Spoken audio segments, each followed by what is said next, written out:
Women empowerment. It's a word we hear a lot. Posters, speeches, कभी-कभी Instagram reel पर भी. But what if I told you there are still places where women don't even get one day to just breathe? This story unfolds in Tehri Garhwal. पर इसकी शुरुआत हरियाणा की एक factory से हुई थी.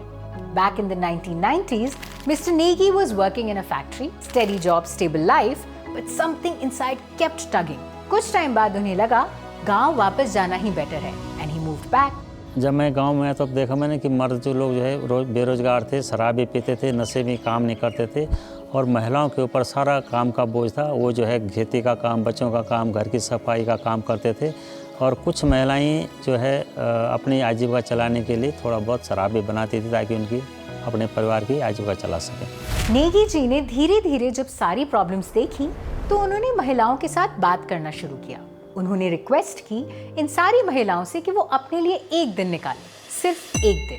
मैंने उन्हें समझाया कि अपने लिए टाइम निकालना बहुत ज़रूरी है क्योंकि वो खुद नहीं संभली तो आगे कैसे चलेगा. शुरुआत में महिलाएं बोलती थी कि बिना कमाए एक दिन कैसे चलेगा. फिर उन्हें पता चला कि ये 24 घंटे उनके शारीरिक और मानसिक शांति के लिए बहुत ज़रूरी है. शायद पहली बार था जब किसी ने उनसे कहा था तुम इम्पोर्टेंट हो, सिर्फ माँ, बीवी, मजदूर नहीं, एक इंसान भी हो. और जब कोई और नहीं मिला तो नेगी जी ने खुद उनकी बातें सुननी शुरू की. वो 24 घंटे उनके लिए छोटी सी छुट्टी नहीं थे, एक नया नजरिया था. जब मैंने शुरू किया था तो मैंने प्लांटेशन ड्राइव की और महिलाओं को संगठित करना शुरू किया. जल, जंगल, जमीन के लिए भी लड़ता रहा. जब मैंने महिलाओं की हालत और दर्द को समझा तब ये डिसाइड किया कि उनके हक के लिए लड़ेंगे. नेगी जी और उनकी टीम के लिए सबसे बड़ा चैलेंज था विश्वास जीतना.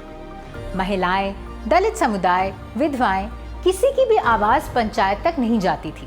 लीडरशिप सिर्फ मर्दों के हाथ में थी. ना संवाद था, ना संवेदनशीलता. और इस सब के बीच ना सड़क थी, ना सिग्नल. कई बार तो एक एक गांव तक पहुंचने में आधा दिन तक लग जाता था. कई बार व्यक्तिगत और प्रोफेशनल जिम्मेदारियां भी टकरा जाती थी. कई बार प्रशिक्षण के लिए पैसे भी नहीं होते थे, जानकारी भी नहीं होती थी और कुछ महिलाएं जब ट्रेनिंग लेके आती भी थी तो वो थकान के मारे कुछ आगे कर भी नहीं पाती थी.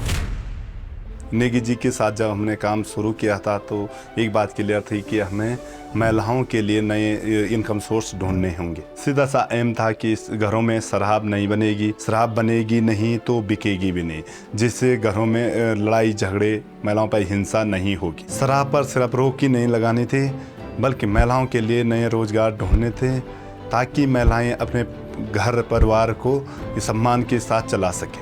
नेगी जी ने हमें दर्शक के माध्यम से ट्रेनिंग दिलवाई और ट्रेनिंग में जितने भी राज्य सरकार और केंद्र सरकार की जितने भी स्कीमें होते हैं उन स्कीमों का हमने महिलाओं को लाभ दिलवाया. जैसे मैंने अपनी CSC खोली है, मैंने अन्य महिलाओं को भी जागरूक किया है और हम सभी महिलाएं अपने आप में आत्मनिर्भर हो गई है और अपना आजीविका अच्छी ढंग से हम चला रहे हैं. नेगी जी और उनके साथियों ने कई नए इनिशिएटिव्स शुरू किए.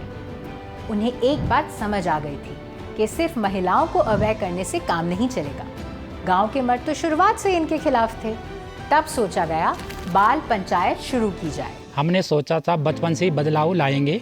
ऐसे ही एक बाल पंचायत में MVD को मिला एक नया टीम मेंबर, एक ऐसा युवा जो बदलाव का हिस्सा बनना चाहता था. हमारे स्कूल में नेगी जी और उनके साथ 2 बाहर से आए अंग्रेज़ों ने बाल संगठन के गठन के बारे में आए थे और उन्होंने एक बहुत छोटी सिंपल सी बात कही थी कि महिलाओं के संघर्ष और बच्चों के संघर्ष की कहानी और उनकी जो ज़िंदगी है वो खामोश रहती है, उस बारे में बातचीत की थी.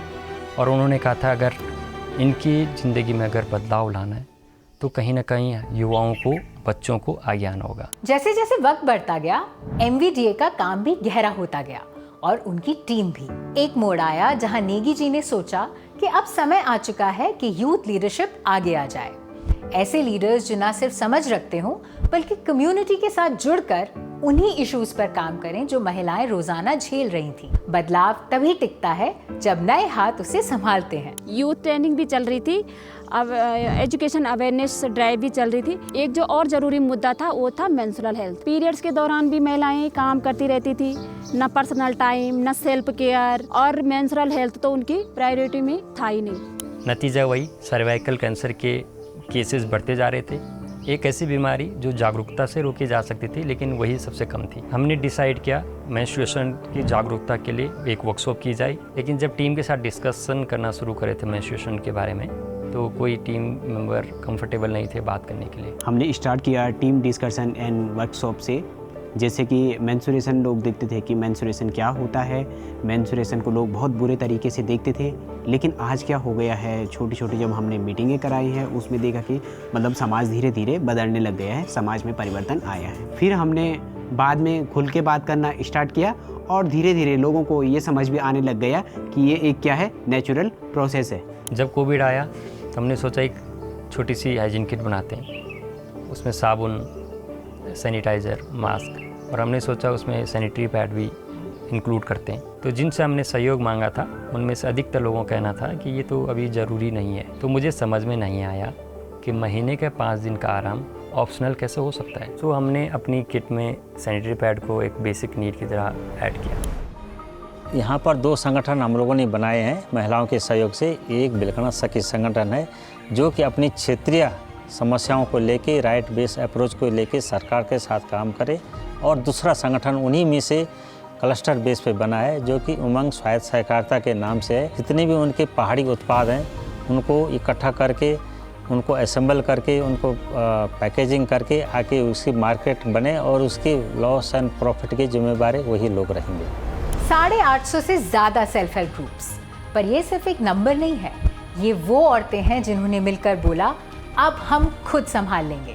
अपने लिए पैसे बचाना, लोन लेना और किसी और को देना, ये सिर्फ इकोनॉमी नहीं बदल रहा था, ये लोगों को भरोसा दिला रहा था। मैंने देखा है वो नज़ारा जब एक महिला अपनी मेहनत करके कमा के लाती है और घर चलाती है। उसके लिए केवल वो कमाई नहीं है, उसके लिए वो सम्मान और इज्जत है। आज हमारे अलग अलग इनिशिएटिव से कई महिलाएं स्वरोजगार कर रही हैं। जैसे उषा देवी हैं जो कि काऊ फार्मिंग कर रहे हैं, उससे दूध और घी बनाकर बाज़ार में बेचती हैं और अपना अच्छा खासा परिवार चला रही हैं। पिंकी देवी और बर्फ़ी देवी हैं जो पॉली हाउस के माध्यम से सब्जियां उगा रही हैं और स्थानीय बाज़ार में बेच रही हैं और अपने परिवार का सहयोग कर रही हैं। ममता देवी जी हैं जो नई तकनीकी के माध्यम से मशरूम पैदा कर रही हैं और एक नया व्यवसाय उन्होंने जोड़ा अपने खेती के साथ साथ। शुरू में हमें समझ नहीं आता था कि हम अपने घर के फैसले किस तरह से लें, किस तरह से हम अपने पैसों को सेव रखें या हम किस तरह से लोन लें।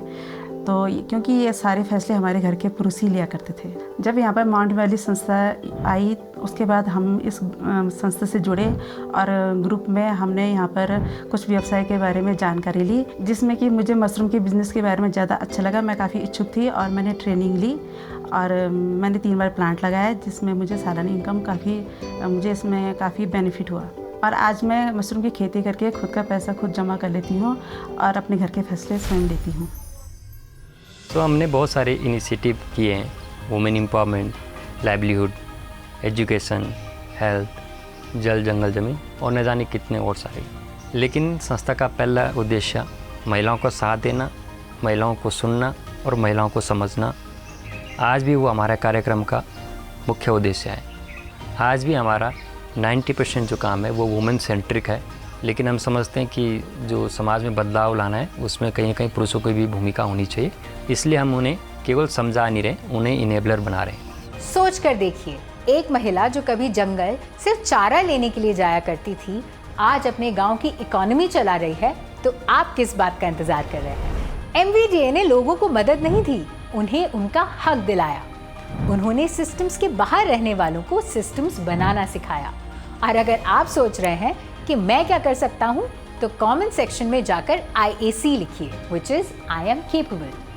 MVDA की टीम आपसे खुद कनेक्ट करेगी और डिटेल्स डिस्क्रिप्शन में है। देखा आपने कैसे इन्होंने एक प्रॉब्लम देखी तो उसे सॉल्व किया, रिस्क और चैलेंजेस फेस किए, लेकिन ये सब दूसरों के लिए किया, बिल्कुल एक ट्रू हीरो की तरह।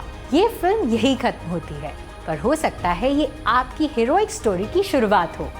See you next week with another heroic story and more action।